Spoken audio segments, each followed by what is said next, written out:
ఇక దీని ద్వారా జరిగేటువంటి కార్యక్రమం ఏంటంటే చాలా పకడ్బందీగా ఓ పద్ధతి ప్రకారం చట్టం పరిధిలోకి వాళ్ళని గుంజుకొచ్చి వాళ్ళని అరెస్ట్ చేస్తే కూడా అయ్యో అన్యాయం అనేటానికి కూడా లేకుండా ఛాన్స్ లేకుండా పబ్లిక్ లో చర్చ పెట్టి చట్టబద్ధంగా తీసుకొచ్చేసి బరాబర్ చేస్తున్నాడు ముఖ్యమంత్రి.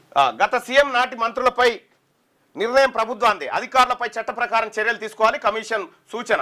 గత సీఎం నాటి మంత్రులపై నిర్ణయం ప్రభుత్వాందే అని చెప్పి ఏది కమిషన్ సూచన చేసింది. కమిషన్ సూచన చేసినటువంటి అంశాలని నిన్న దాదాపు గంట పాటు వివరించారు.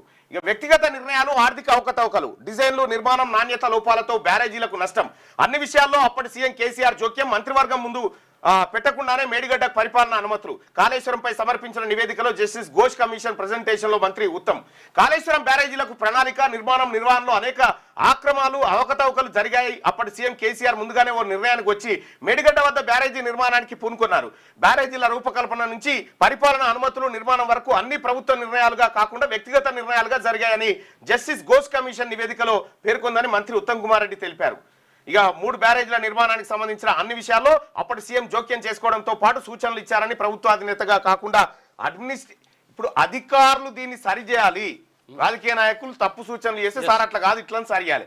అధికారులు కూడా ఇందులో పాల్గొని వాళ్ళు కూడా అప్పనంగా కాళేశ్వరం అడ్డం పెట్టుకొని మొత్తం కోట్ల రూపాయల వందల వేల కోట్ల రూపాయలు కొలగొట్టారు.